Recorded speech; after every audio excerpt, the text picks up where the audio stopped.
Hello guys, welcome to Sapex Education. So in last videos we have seen about electric potential. Electric potential क्या होता है और electric potential due to point charge हमने find किया है. Electric potential का formula V is equals to work done upon charge, ये formula है, राइट.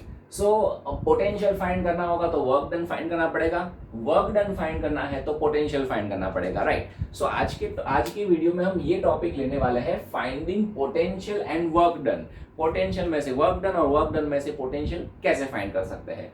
सबसे पहले हम कंसीडर करते हैं यहाँ पे एक इलेक्ट्रिक फील्ड जो कि मैंने रेड लाइन से दिखाया हुआ है, vector E. In this electric field what I want to do, I want to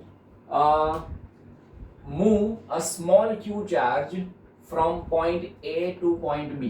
ठीक है, A पॉइंट से B पॉइंट की डायरेक्शन में मुझे स्मॉल q चार्ज को मूव कराना है.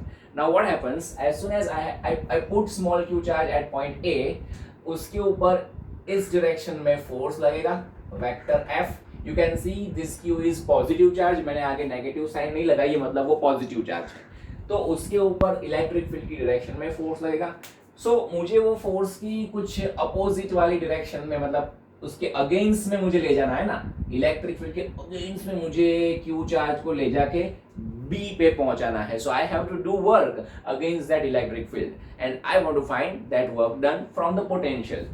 अब एक बात ध्यान रखो कि यहाँ पे स्मॉल क्यू चार्ज को मूव कराने के लिए हमें वर्क करना पड़ा, but suppose if I move this small Q charge from this A point to this B point, तो यहाँ पे उसके आजू बाजू में कोई इलेक्ट्रिक फील्ड नहीं है, कोई दूसरा ऐसा इलेक्ट्रिकल एनवायरनमेंट नहीं है जो कि ये स्मॉल क्यू चार्ज के ऊपर फोर्स लगा सके.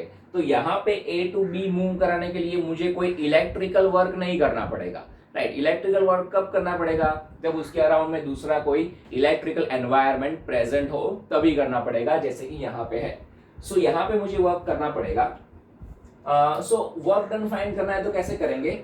You can see from the formula that potential V is equals to work done upon charge small q. जिस चार्ज को हमें मूव कराना है वो लेना पड़ता है हमें. स्मॉल q याद रखना, charge to be moved. Question solve करते टाइम बहुत काम में आने वाला है, ये आप ध्यान रखना. स्मॉल q कौन सा चार्ज लेना है, जिसको हम मूव करा रहे हैं वो चार्ज यहाँ पे लेना होता है, ठीक है. So W मतलब work done in moving charge from A to B. So from this work done from A to B is equals to V into Q, या तो you can say Q into V, right. Now what is this V?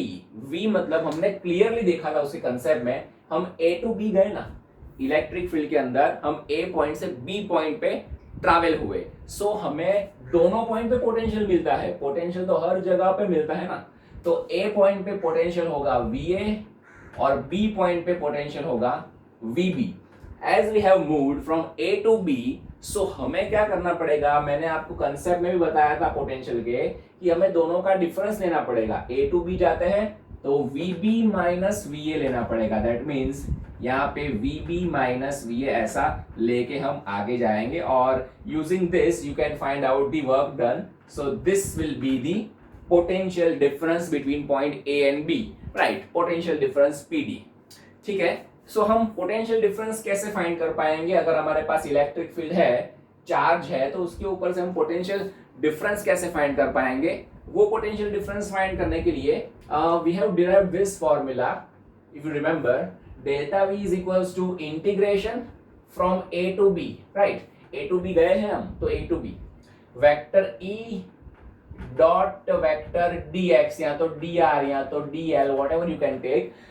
This is the integrating term in terms of distance, right. तो क्या करना होता है हमें, ये electric field है, वो इलेक्ट्रिक फील्ड की डॉट प्रोडक्ट लेंगे dr, मतलब छोटे छोटे डिस्प्लेसमेंट से, और वो डिस्प्लेसमेंट ये रहे, you can see dr's from A to B जाते टाइम हम छोटे छोटे डिस्प्लेसमेंट्स लेंगे, वो यहाँ पे dr है. और इलेक्ट्रिक फील्ड तो आपको दिख ही रहा है ये, तो इलेक्ट्रिक फील्ड का ये dr के साथ डॉट प्रोडक्ट लेंगे और लास्ट में इंटीग्रेशन कर देंगे A to B का. सो A और B के बीच का पोटेंशियल डिफरेंस हमें ये फॉर्मूला में से मिल जाएगा.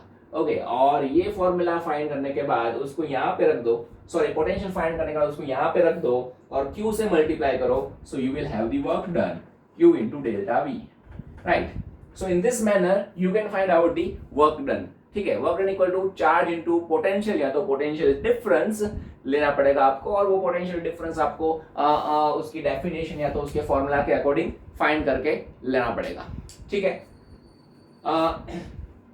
Now let's move on to the next part. अभी इसमें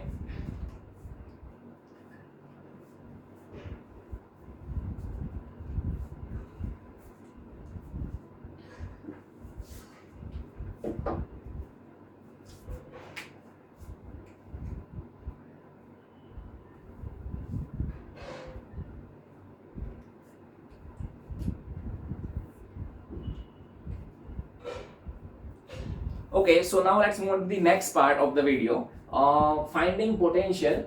मान लो कि हमारे सामने कुछ ऐसी सिचुएशन आई कि हमें बहुत सारे इलेक्ट्रिक चार्जेस गिवन है, बहुत सारे इलेक्ट्रिक पॉइंट चार्जेस गिवन है। As for example let me consider this kind of situation. Suppose ये है कोऑर्डिनेट सिस्टम, यहाँ पे Q1 चार्ज, यहाँ पे Q2 चार्ज, यहाँ पे Q3 charge. You can understand this is the vector, position vector of Q1, position vector of Q2, vector R2, and position vector of Q3, that is vector R3। और ये तीनों के around में उनका अपना अपना इलेक्ट्रिकल एनवायरनमेंट होगा, और इलेक्ट्रिकल एनवायरनमेंट है तो पोटेंशियल भी होगा। So suppose I want to find potential at this point whose position vector is vector R। So how can we find this? So simple, potential V is equals to, अब Q1 का होगा, Q2 का भी होगा और Q3 का भी होगा, तीनों के इलेक्ट्रिक पोटेंशियल्स वहां पे होंगे। और electric potential we know that is scalar quantity. Scalar quantity है तो हम क्या करेंगे, सिर्फ उसका एल्जेब्रिक एडिशन करेंगे, वेक्टर में नहीं जाना है हमें। तो simple, V is equals to V1, मतलब इसका यहाँ पे potential, plus V2 plus V3। in this manner you can find out the total potential। so V is equals to V1 लिखाओ, ये पॉइंट चार्ज का यहाँ पे पोटेंशियल, पॉइंट चार्ज के पोटेंशियल का formula KQ upon R, KQ upon R, right. So KQ1 upon suppose ये point हम P लेते हैं तो इसको हम RP बोल सकते हैं, राइट। सो हम कहाँ से कहाँ जाएंगे, Q1 से P जाएंगे ना, Q की वजह से P पे फाइंड करना है तो Q1 से P जाएंगे। So here it will be RP in P1, RP1 final minus initial।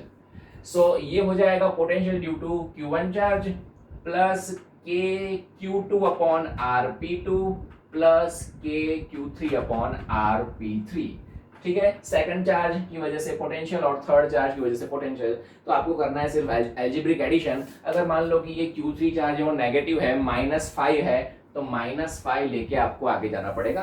That's it, इतना ही करना है, कोई डायरेक्शन की मगजमारी नहीं है इसमें, सिंपली ऐड कर देना है। और इसको principle of superposition for electrostatic potential ऐसा भी बोल सकते हैं, लेकिन बहुत छोटा सा है, छोटी सी थियरी है। तो ये जो दो कंसेप्ट थे छोटे छोटे वो मैंने आपको समझाए, जो कि वो हमें आगे चैप्टर में काम आएंगे। Thank you very much.